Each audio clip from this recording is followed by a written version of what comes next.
Hello, Chem 222 cadets. This is Dr. Proctor, and I'm delighted to be reunited with you to cover Lesson 26 on electrodes and potentiometric methods.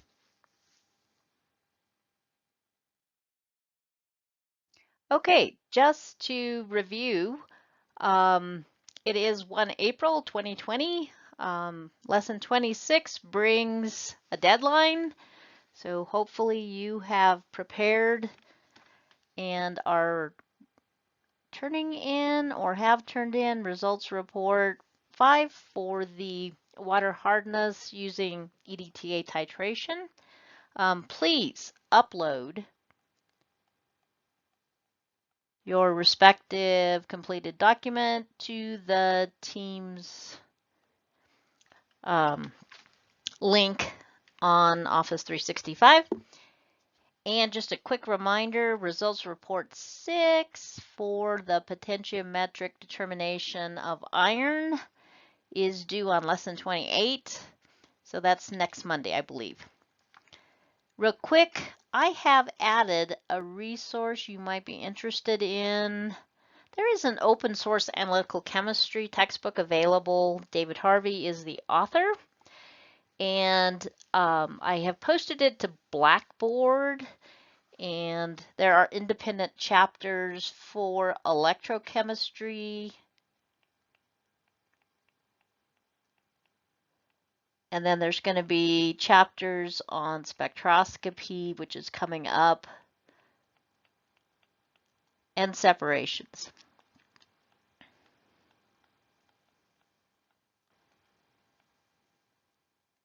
Okay, so this is just an alternative learning resource if you find the Harris textbook a little difficult. If you see a different author present it, it might help in comprehension. So that additional resource is available to you. So please feel free to use it.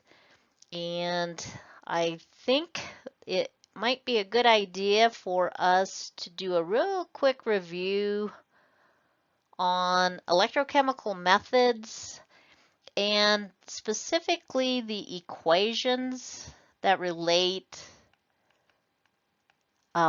electrical parameters that are measured and are exploited in the different techniques that we're going to be talking about. So that's what I would like to do with our next slide. Okay, so the pertinent equations that we need to be aware of as we're working problems involving our electroanalytical methods. So here's a review sheet. Obviously, you're going to be given equations on the next GR. However, you're going to need these equations to work problems on sapling. And remember your final, well, let's not talk about the final. I'm gonna stop there because we don't exactly know what the future is going to bring for us. All right, so first important equation is that charge is going to equal current times time. So Q is charge. We measure charge in coulombs. I is our current. Current is measured in amperes, which is the amount of charge in coulombs delivered per unit time in seconds. T is time in seconds. Okay, so that's equation number 1 that's relevant. Equation number 2 is that charge is equal to the number of moles of electrons times Faraday's constant. So Q, charge in coulombs, N, number of moles of electrons, and F is Faraday's constant, which is known. And that is 96,485 coulombs per mole of electrons. Okay, so those two equations are really important to the methods known as coulometry, which we're going to talk about next lesson. Okay, and coulometry is really cool because if you have some analyte species undergoing some redox process involving electrons, yielding some product, in the balanced stoichiometric equation, we know the relationship between moles of analyte and moles of electrons exchanged. So if we measure the charge Q required to bring about some process, we can relate that to the number of moles of electrons required to generate that process. If I know the number of moles of electrons required to generate that process, then I can figure out how many moles of analyte I had present. So in our coulometric methods, we make use of those two equations extensively. All right, then we also need to know that work is equal to electrical potential times charge. Work is a form of energy. We measure that in joules. E is our electrical potential. We measure that in volts. And Q is our charge, and we measure that in coulombs. So, really important unit relationship, a joule is equal to a volt times a coulomb. Next important equation, Ohm's law, potential equals current times resistance. So V is electrical potential. Sorry to switch up symbols, but that's how you most often see it. I is our current in amps, and R is our resistance in ohms. Okay, and final equation that might come in handy at some point is the power relationship. Power is going to equal work per unit time. And if we're doing electrical work, that's potential times charge over time in seconds. So that's going to be a volt times a coulomb over seconds.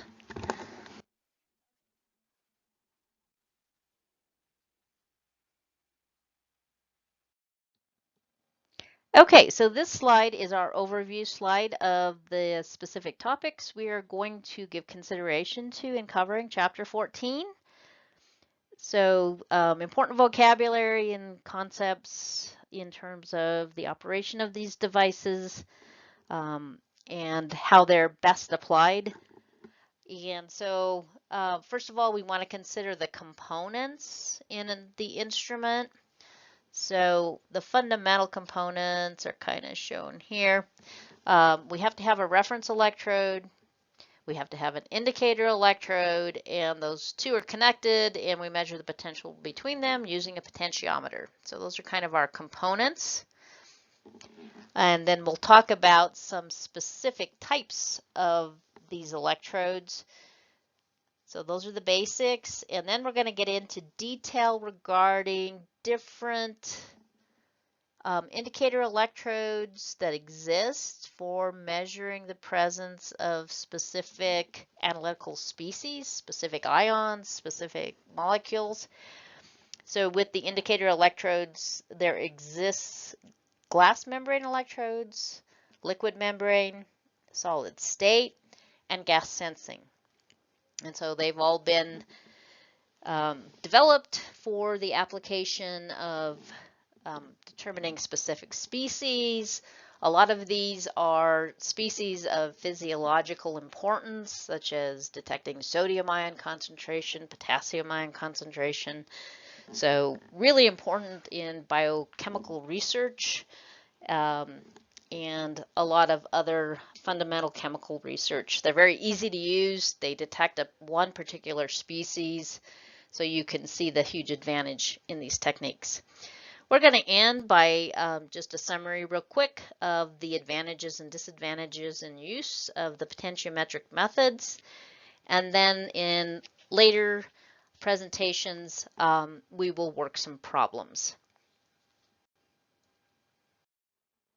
Okay, so this is an overview of how our potentiometric methods work.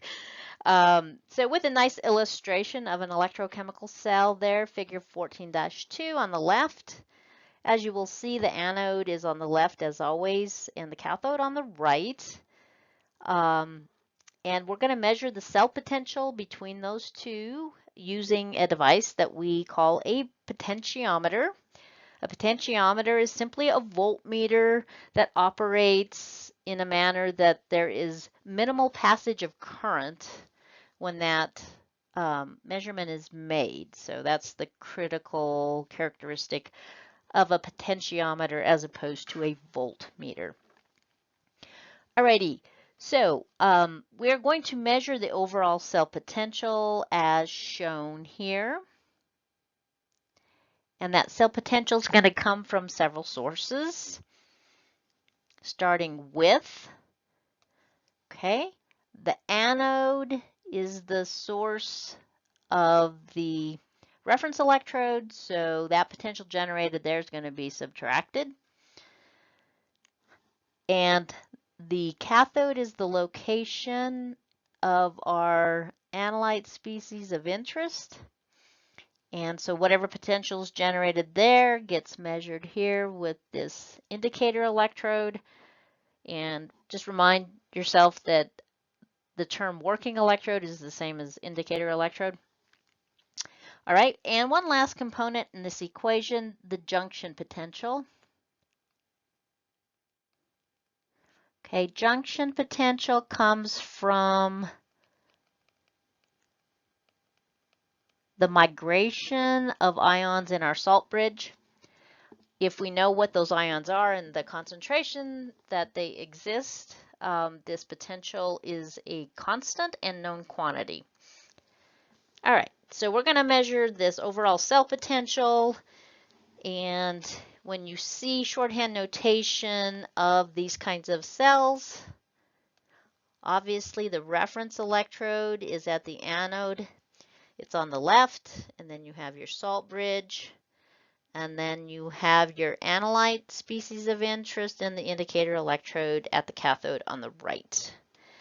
So a specific shorthand notation for the exact cell illustrated here on the right, we would have a silver chloride reference electrode in which we've got silver metal in an interface with silver chloride in a saturated KCl solution.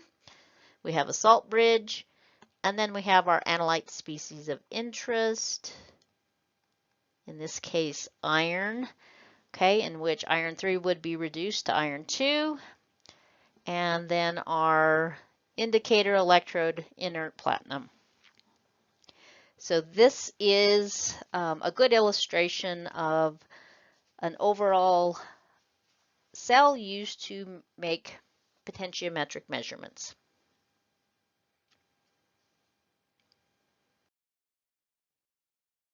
Okay, so delving into some specifics with regard to the reference electrode. First of all, what function does it serve? What is its purpose? And then secondly, what are the most common types of reference electrodes that we find in these devices? Starting with purpose. Okay, the reference electrode exists to provide a constant and known potential that is independent of solution processes. Okay, so depending on which one you select, we will know that potential. We will know that reference electrode voltage. The most common types that we encounter are the silver chloride electrode. This one has a half reaction in which silver chloride solid gains an electron going to silver metal and chloride ion. If that particular electrode is in a saturated KCl solution, the half reaction measured versus the standard hydrogen electrode, and if you'll remember, this has a potential of 0 volts. Okay, so for a silver-silver chloride under these conditions, that reference electrode is going to generate a potential of 0.197 volts. The standard calomel electrode illustrated here on the right involves mercury. So reduction of the mercury chloride gives us 2 mercury metal and 2 chloride ions. And once again, if we are using a saturated KCl solution and making that potential measurement against a standard hydrogen electrode, that SCE is going to generate 0.241 volts. We could alternatively use a standard hydrogen electrode. This is typically not used just due to convenience issues. If you'll remember, the half reaction involves hydrogen gas, so you would have to hook up a gas tank to your device, and that is typically not very convenient, especially for the kinds of devices that you want to make quick and dirty measurements of the concentration of species without a lot of fanfare. And now we wish to give consideration to our indicator electrodes. So these come in one of 2 varieties.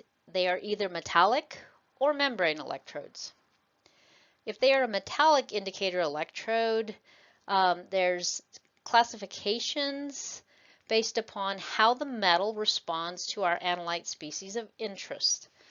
So a metallic indicator of the first kind is one in which, for instance, if I had copper as my analyte species undergoing a reduction at the cathode to copper metal, and I use copper metal as my indicator electrode, that is one of the first kind. The second kind is going to be a metal in which its respective ion forms either a precipitate or a complex ion with the analyte anion. So an example of this is if you have silver chloride solid being reduced, and the products of that reduction are silver metal and the chloride ion. The chloride ion is my analyte of interest, and the silver metal is going to be my indicator electrode of the second kind. A third kind indicator electrode is going to be one in which the metal ion responds to a different analyte cation.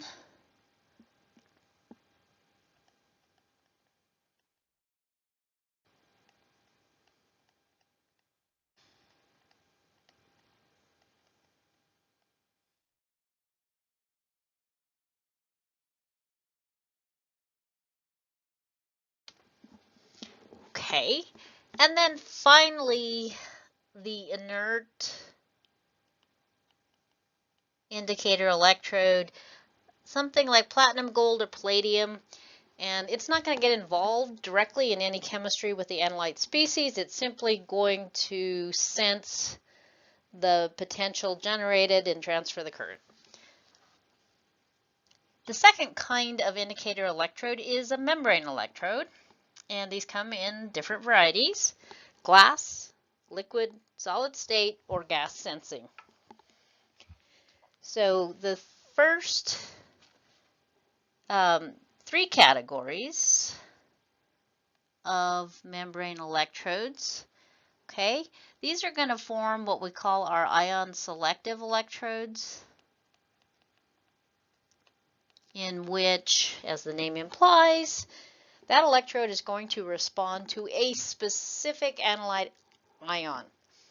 So they're very convenient to use. You calibrate them, put them in a solution, and they will be able to tell you precisely how much of that particular ion is present.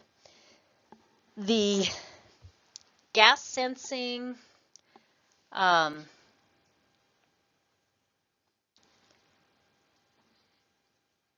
electrode it responds to molecular species, not ions.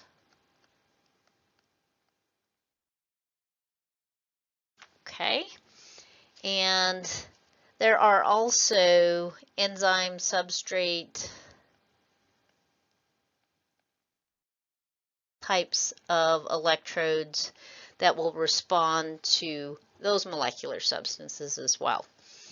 And these are very broadly used devices since they respond to a specific species, incredibly useful from a lot of biochemical applications. So you find publications in which these are used throughout the chemical literature. So now we want to focus on glass membrane electrodes. So these are very common. I'm sure you've all had your hands on a pH meter at some stage. Contained within the pH meter is a glass membrane electrode. This electrode is going to respond exclusively to the concentration or activity of the hydronium ion. When we use a pH meter and the glass membrane electrode within, we must be aware of some operational parameters so that it functions correctly and we don't ruin it. First of all, the glass must always be hydrated, so you must keep it wet. You must store the electrode in a solution, typically a buffer. The composition is a little different in that we actually have two different reference electrodes. We place an external reference electrode at the anode, and then we're also going to have an internal reference electrode within the glass membrane itself, the electrode. How it actually works is in the hydrated glass layer, sodium ions are affiliated with the glass surface. When we expose that to a solution containing hydronium ions, the latter is going to displace the sodium. The sodium will migrate across the hydrated gel, and this generates a current. The glass, typically Corning 015, is comprised of sodium oxide, calcium oxide, and silicon dioxide. The latter is known as silica. Okay, and notice it's the primary component in the glass. Silica, silicon's like carbon, it likes to form 4 bonds. This is an amorphous solid of siloxane bonds within the bulk of the glass, but on the surface, we have silica, and extending out, we have bonds of oxygen to hydrogen, and if those are acidic enough, we're actually going to get fully charged oxygen ions and hydrogen ions. So, how the membrane electrode works is we're going to have silica in the hydrated layer in which our charged oxygen ions have sodium ions attached. When we expose the hydrated layer to our solution containing, I'll say hydrogen ions to simplify instead of hydronium, we're going to displace the cation on the silica surface. So now we're going to have hydrogen ions attached to the surface, and we are going to release sodium ions, which are now free to migrate across the hydrated layer. The movement of those charged species sets up a current, and this is the potential generated at the glass membrane. Okay, so now we are looking at the shorthand notation for all of the components in a glass membrane electrode pH meter. Alrighty, so starting on the left, standard calomel electrode. This is an external reference electrode. Okay, that's at the anode. And then we have our solution containing our analyte hydronium ion that we wish to know the concentration of. Okay, that solution contacts the glass membrane electrode, which is here, and there's several layers of glass within that membrane electrode. Okay, on the inside of that membrane electrode, there's an internal solution. And that internal solution has a hydronium ion activity that is known. And then we have, within the glass membrane electrode, we have an internal reference electrode.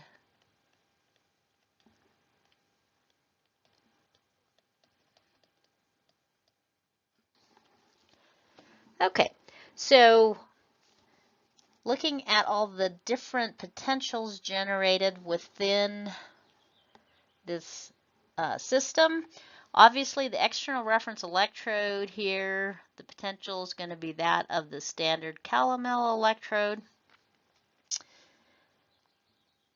We are going to have across the salt bridge, we're going to have our junction potential, which is going to be known for the components in the salt bridge. Okay, as our solution of interest contacts the glass membrane, the outer surface, there's a potential generated there. As the internal solution contacts the other side of the glass membrane electrode, there's a potential generated there. And there's going to be a potential difference between those two.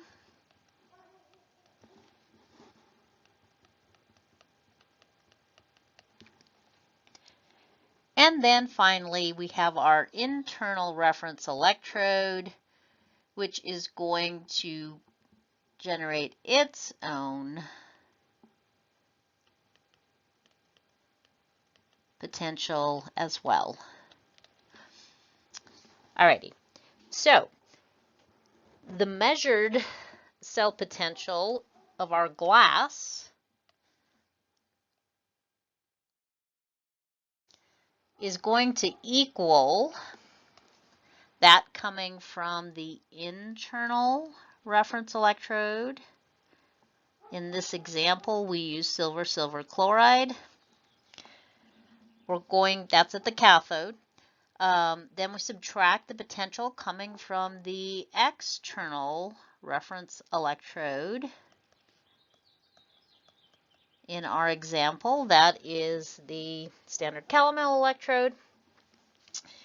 Then we have the junction potential, which we know. And then finally, we have the potential generated by the difference in the concentrations or activities of the hydronium ion in our solution of interest out here, and the internal solution for which that is known. So this last term in the equation is the functionality of the measured potential, as it relates to the activity. And remember, this is approximately the concentration of our hydronium ion in our solution of interest.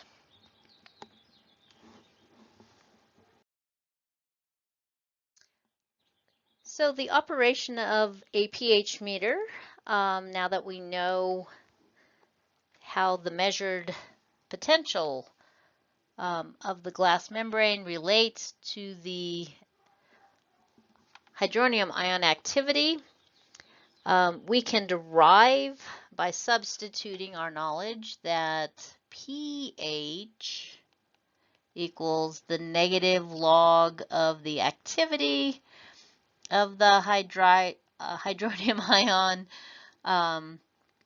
or negative log of the concentration, assuming that the ionic strength is negligible.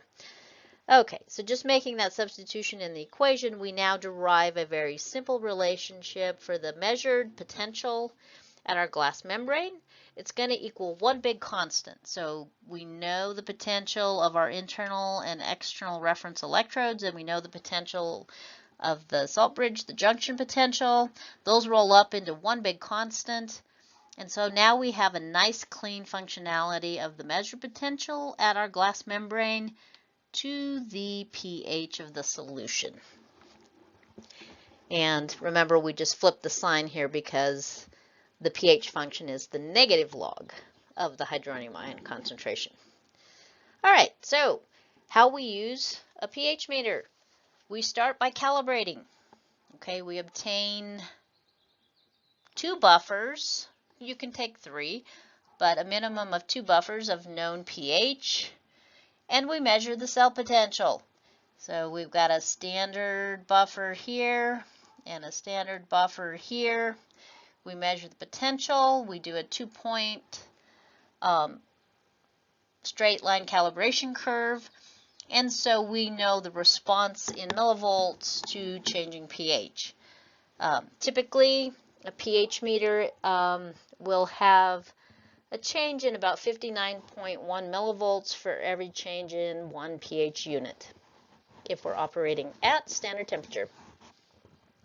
Once again, when you're using a pH meter, you really should only be making measurements of the pH in between the pH range of your 2 calibration standards.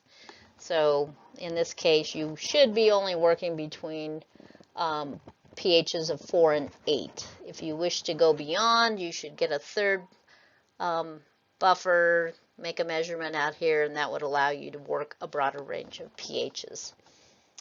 One thing to note about simple glass membrane electrodes, we will get what's known as alkaline error if you attempt to make pH measurements much beyond pH 10. That's because the glass membrane starts responding not only to the hydronium ion, but also potassium and sodium ions. There have been new glass membrane electrodes discovered in which we can actually operate them in the high alkaline range, pH 10 to 12, and the glass composition is different. You replace the sodium and the sodium oxide with calcium oxide, and that removes a lot of that error. So very useful devices. You get your 2-point calibration, calibrate the instrument, put it in the solution of interest, and it reads out your pH. We have that linear functionality there between the potential that we measure and the pH, with a negative slope, obviously. So pH meters are not the only ion selective devices. There are other glass membrane electrodes that have been created for measuring other ions. The equation is very similar to that of the pH electrode. It's just we have a different analyte, M, which is an ionic species, in which we have that linear functionality between the potential measured at the membrane and the P function, which is the negative log of the concentration of whatever that metal species is. Okay, so other ion selective electrodes that are glass membrane have been developed for use with sodium, potassium, rubidium, lithium, cesium, sodium, silver ions, and ammonium ions. So very useful, low cost. They detect one particular species. You just need to be careful to know sometimes there are interferences, and you need to know what they are. Liquid membrane electrodes operate in an analogous fashion to glass membrane electrodes. The only difference is instead of glass being the material that is embodied in the membrane, instead it's going to be an immiscible organic layer. And that layer is going to have a composition of RH2X. Okay, organic group onto which hydrogen is attached. Once again, we are going to have ion exchange equilibrium. So if my species of interest is M, this is my analyte species that I wish to know the concentration of, I place my liquid membrane electrode in which this organic group is at the surface. When exposed to my metal ion, I'm going to get ion exchange in which my metal replaces hydrogen ions on the surface, and these hydrogen ions then migrate across a hydrated gel. They generate a current, and that gets sensed, and we measure the overall cell potential. For the liquid membrane electrode, it's going to be a constant, which comes from your external and internal reference electrodes in the junction potential. And then it also is going to depend on the concentration of that species of interest right there. Based upon this last part of the equation, so N is going to represent essentially the number of hydrogen ions that get displaced for each analyte species. And so we can derive the very simple relationship that our measured cell potential is going to have a linear dependence on the P function of our analyte species of interest, which is the negative log of the concentration of that species. So the calibration would occur in a similar fashion to that of a glass membrane electrode. And these devices have been derived for application of a number of species, including calcium ions, potassium, sodium, lithium, chloride, nitrate, and perchlorate. So once again, ion selective electrodes are very convenient to use. They give us the quantitation of a particular ionic species. We just need to be careful to the care and feeding of our device to make sure that we keep that membrane operational, and we always have to do a calibration with it. And finally, there are other types of electrodes. Instead of having glass or a liquid membrane, some have been developed to have a solid state membrane. These come in two varieties, crystal membrane or ion selective field effect transistors. The first group is going to have silver sulfide as the solid material that is at the interface between the solution of interest and the analyte of interest and the electrode. And these have been developed for detection of this group of species. Okay, so you can detect silver ions if you wish, cadmium, copper, lead, bromide, chloride, iodide, thiocyanate, and sulfide ions. We're not going to worry too much about the other category for the time being. And finally, we also have electrodes that are developed for not responding to ionic species, but rather molecular species, and in particular gaseous substances. Those have been developed to detect these analytes in this list. Okay, and other electrodes have been developed to measure the presence of either an enzyme or a substrate, in which when that binding occurs, that's going to generate a current, and we can quantify those biomolecular species. So potentiometric methods are very important. They're generally easy to use. We just have to be very knowledgeable about any interfering species and the proper care and maintenance of those devices.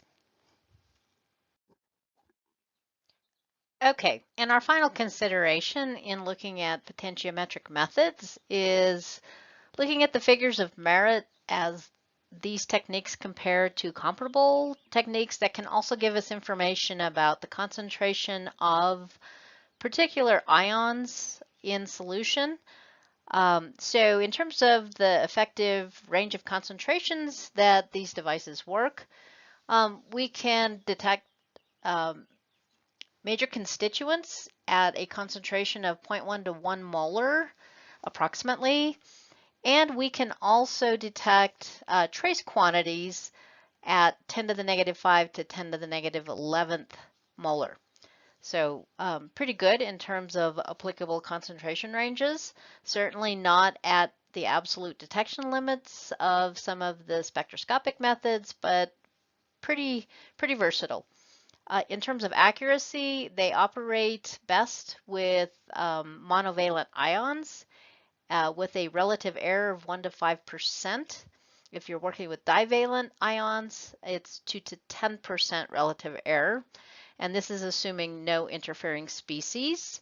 You may have to remove interfering species before making the measurement, or have some way of calibrating or having selectivity coefficients to correct for that.